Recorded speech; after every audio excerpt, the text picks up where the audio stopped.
Hello everyone, welcome back. I just want to really talk about this album because goddamn, this is an amazing album. Obviously, as you read in the title, it's called I Disagree by the artist Poppy.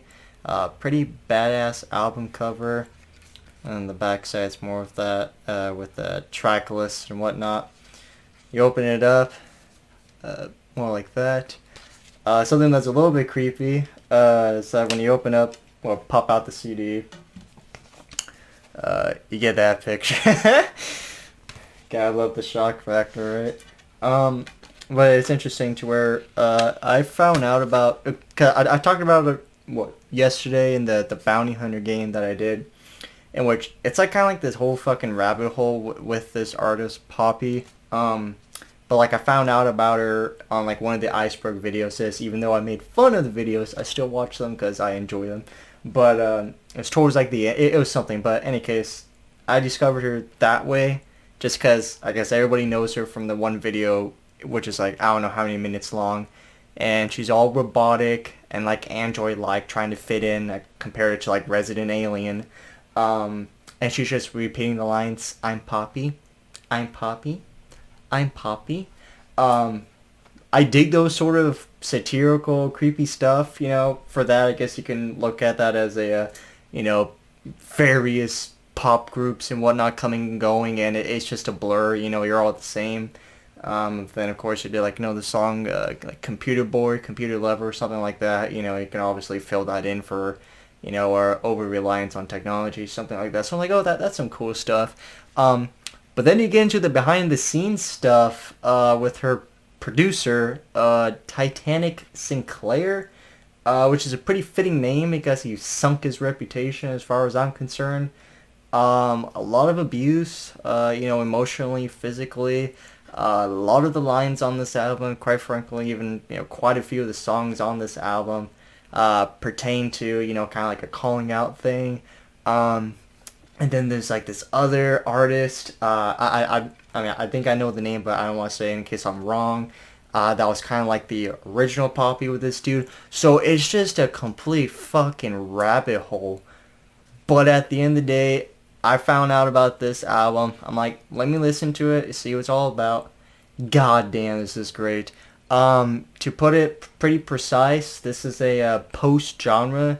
Really, you can't pinpoint it. There's metal, there's industrial, there's alt, there's electro, techno, pop, bubblegum, constant shift in genres between various songs, and it all blends nicely, which is a critical thing because I mean you could do that, but to make it very clean and concise and constructive can be quite difficult. But they nail it on the head here. So like I said here, 10 songs on this album, and let's get started. So you open up with the track Concrete.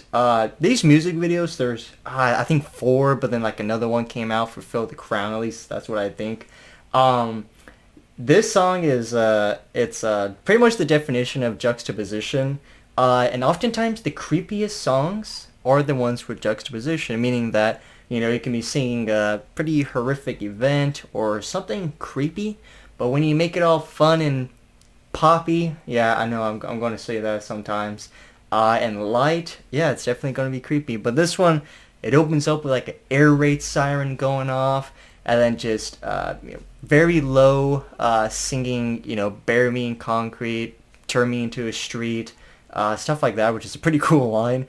Bury me 6 feet deep, bury me in concrete, turn me into a street. That is a goddamn terrific line.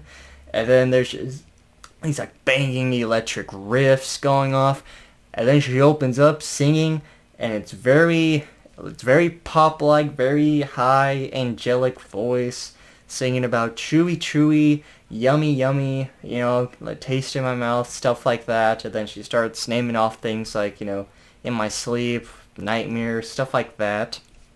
And then she kind of metamorphosizes into this other character, in which she's like out in this garden section singing about some people like tea, candy, coffee, but none of these sweets satisfy me. I just want young blood in my mouth. So there you go. And then it goes into this more the riff and heaviness and whatnot. And then she is back to the pop-like essence of the vocals and whatnot. And then yeah, like I said, just more heavy instruments towards the end, and then just at the end of the day, bury me in concrete, turn me into a street. There was an interesting sort of analysis, I guess, in the comments this video, to which it's like, oh, naming off all these sweets, you can decipher that as pop music, and then that wasn't for her, and she wants to go off in this other direction that's much heavier, and I can definitely see that as being a thing. But in any case, Concrete is a pretty damn good song. It's a pretty damn good song to lead this album off. Alright, for the next one is I Disagree. So this one is pretty much as point blank as you can get to calling somebody out. Again, it's just the producer and whatnot. Like, she's moved on to a different album, company, record label. But she opens it up and she's singing in Japanese, which is, I disagree and whatnot, which is pretty cool. But the music video it starts off with her like pouring gasoline on some people, and then it transitions to her in this, pretty teched out, whatever you want to call, like a new wave outfit, some techno stuff. I don't really know how to describe it. It's got like spikes and whatnot, and she's in this boardroom meeting with like various people, and then she's singing to them how, like, disagree about certain things, like what you're doing to me, and then just like the guitar is really hammered down, and then she gets on the table, and then she just like drops the chorus and whatnot, getting very heavy about, burn it all down, light everything up, pour stuff on it, burn to the ground, we don't care, stuff like that. And then of course she kind of enters this sort of, I'm not gonna say rap, but it's almost like that.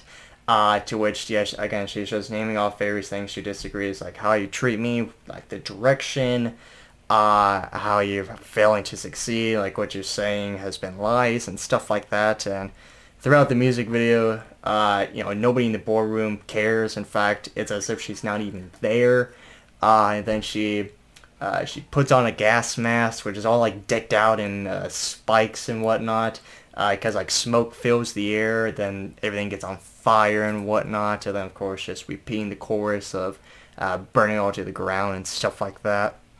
And there is a part in there that is very melodic, like, in which she's just basically saying, if we would all live in harmony, if you knew what my world was like, behind this character or behind this screen, all the stuff that she was going through. Again, it's that shift between very dark, very mean, to very angelic, very harmonic, melody, ballad-like, that really, definitely is pretty great on this stuff. But again, I disagree. It does end back to the original, how it started, with singing it in Japanese, but just like a faster beat and whatnot. Pretty cool stuff, to say the least. Alright, the next one is called Bloodmoney. This is the type, if I'm ever to like listen to a religious song, this is the stuff that I like, which is just the calling out the hypocrisy of some stuff.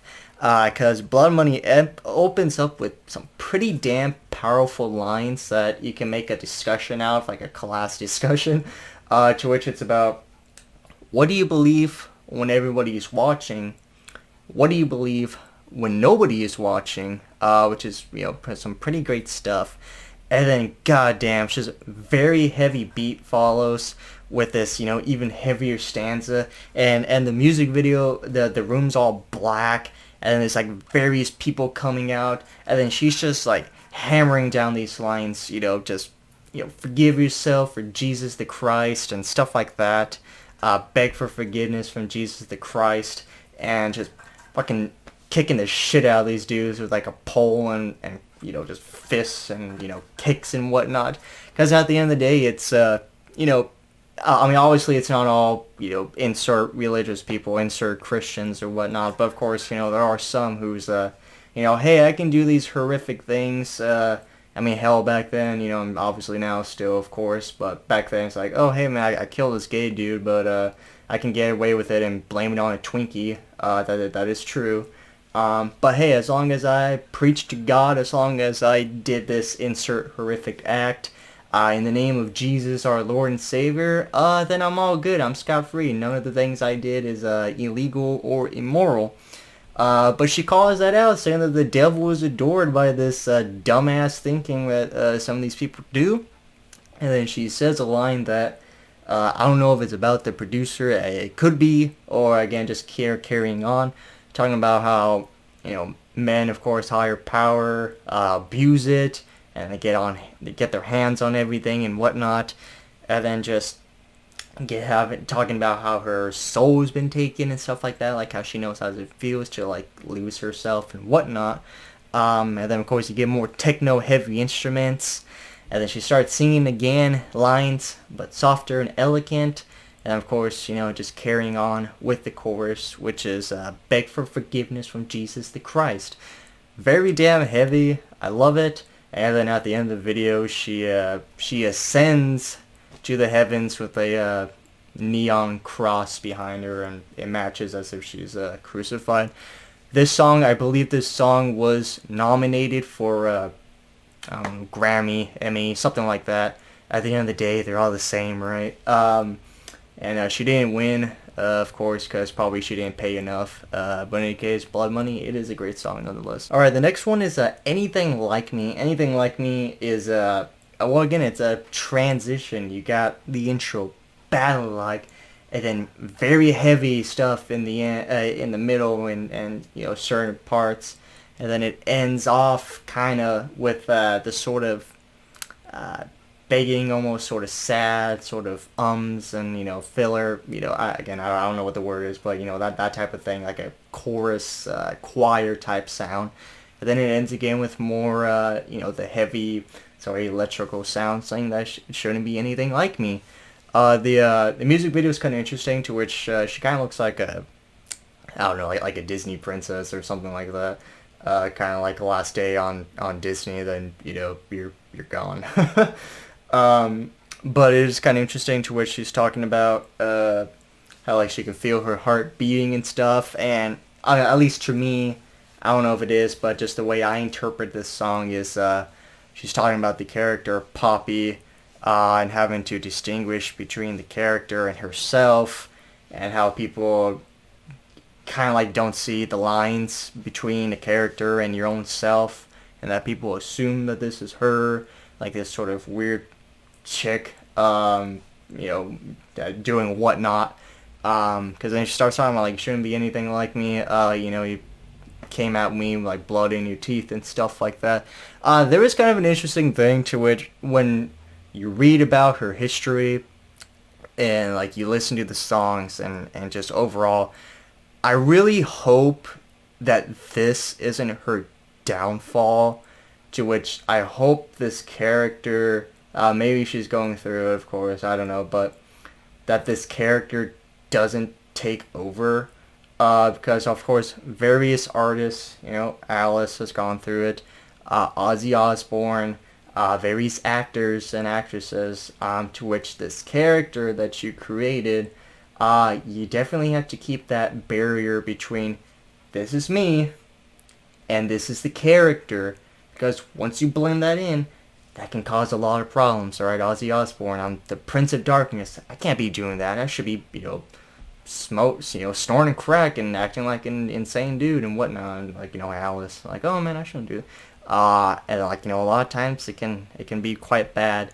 So I kind of get that feel from the song, you shouldn't be anything like me. You don't want to be me, or this character, or, especially like what I've gone through. But maybe I'm just reading too much into it. I don't know, but that's just how I feel about the theme and whatnot. But then, of course, like I said, it transitions from this ballet-like thing, and then it gets very heavy, and then there's these sort of frightful screams. Instruments are kicking in.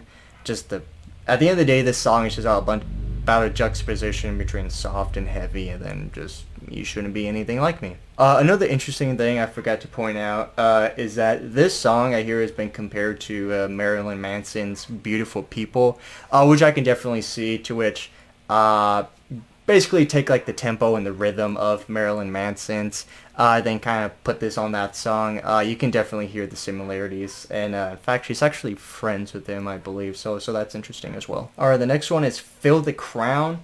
To go back to, I'm not saying that this is true or anything, but to go back to the Marilyn Manson statement, I've read some people think that he's the co-vocalist on this song. There's no credits of him, and obviously anywhere else. And then some people are like, nah, that's not him. It's insert this person. And then everybody's like, nah, that's not him either. I don't know. At the end of the day, this song is quite. This might be my favorite song on the album, just because of how heavy it gets at parts. Fill the Crown, just the way that the music video is, which is kind of interesting.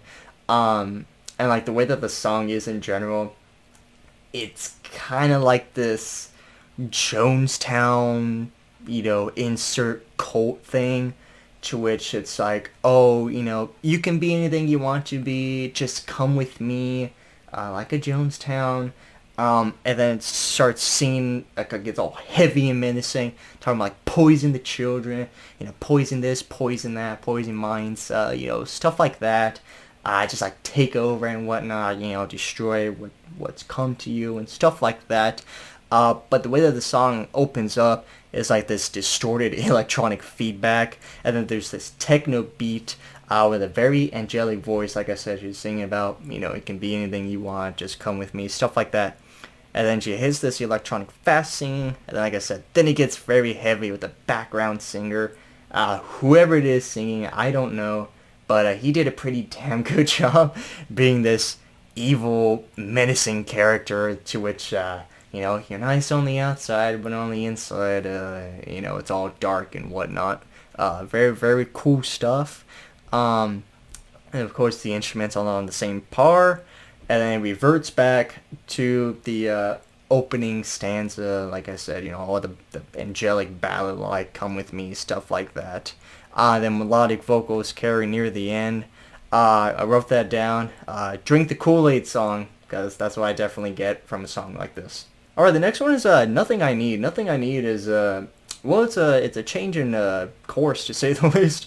To which it's straight to the point, one genre. There's no shifts between it, and it's a very lo-fi, soft electronic ballad, very soft and easy hearing. I'm not complaining about the other songs, of course, but this is, if there's one song your mom might like, it's gonna be this one. And then the instruments carry the same theme. It's not really heavy at all. It carries that soft melodic beat to it. And what I get from this, at least from the lyrics, like, it's about competition, reward, loss, how it's you and everyone else trying to climb this mountain. People will fall, people will die, people will get backstabbed, and then when you get on top, here's your reward, sonny. And oftentimes it really wasn't, worth the amount of trouble that you went through.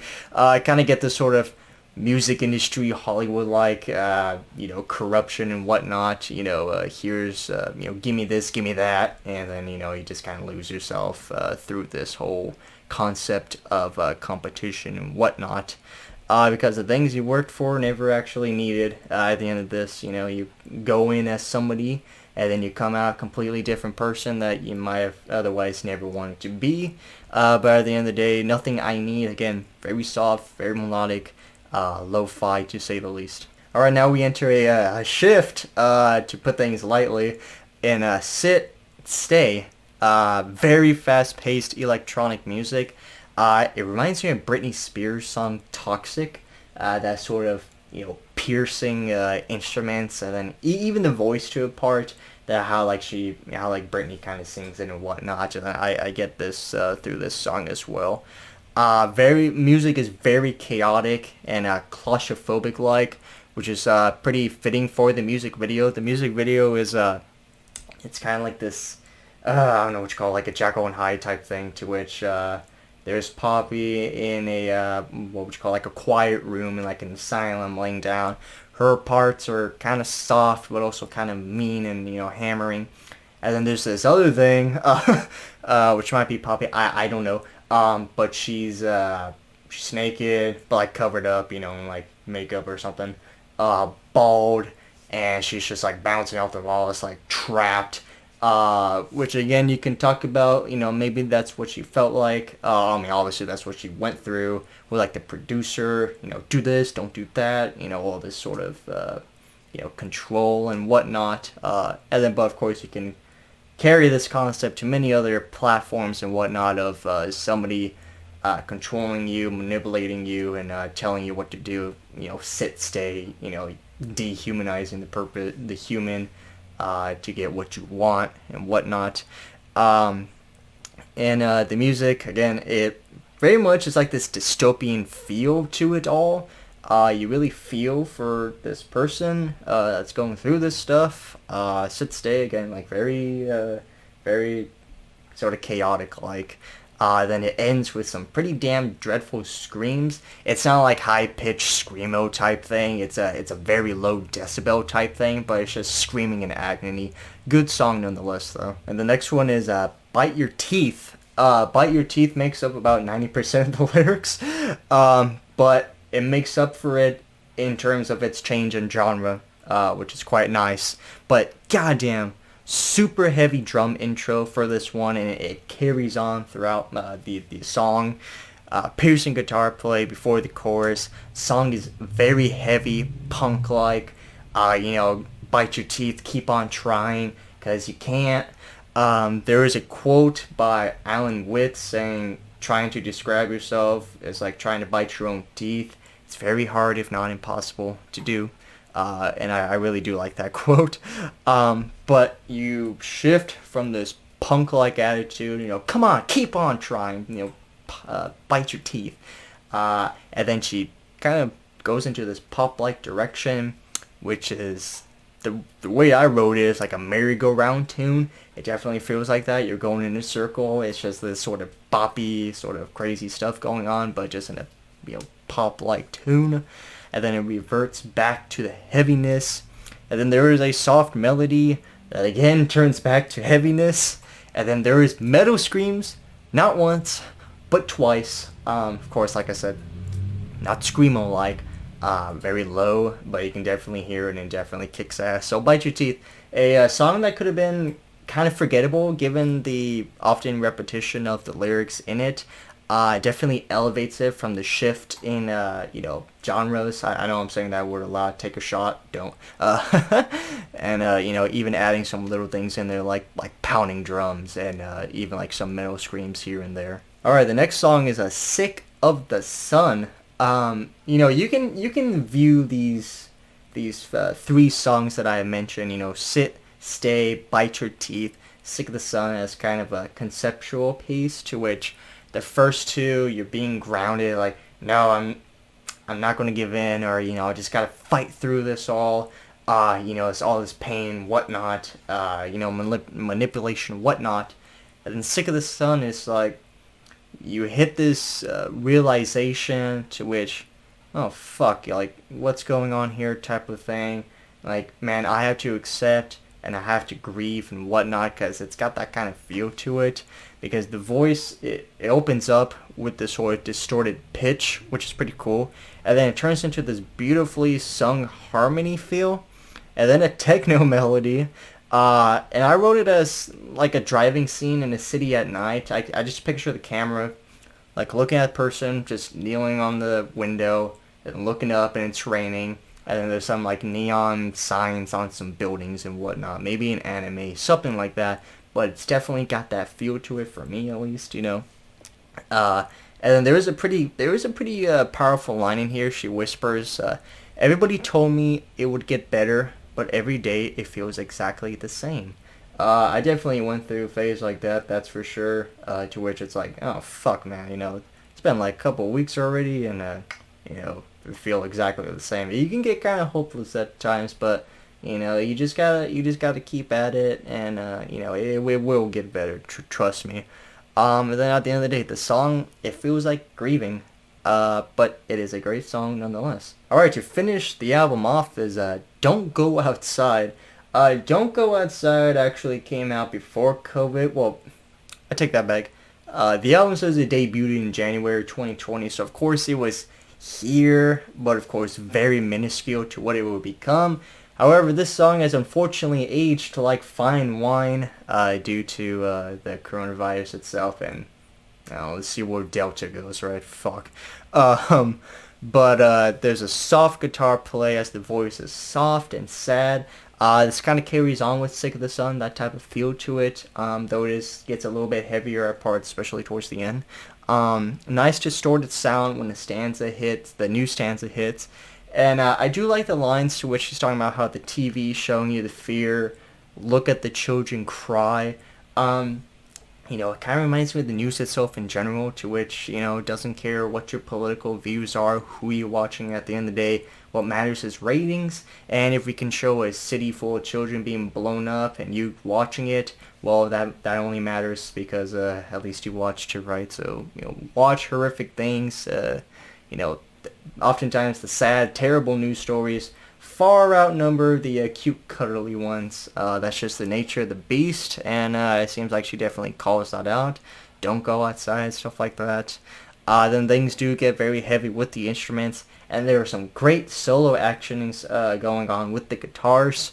And then she kind of moves on and repeats lines from Concrete and I Disagree, but it's a sort of heavy melody feel. It's nothing crazy. It's definitely lighter from the original lines that she sung, but it's just in a different pitch and like just kind of melodic like, but insert rock in it, whatnot.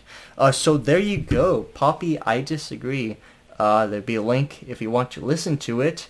But this is a pretty good, damn good album, I would say. I really do enjoy it, and obviously since I picked it up. So if you're listening to this album, let me know what you think. Otherwise, thank you so much for watching. Take care.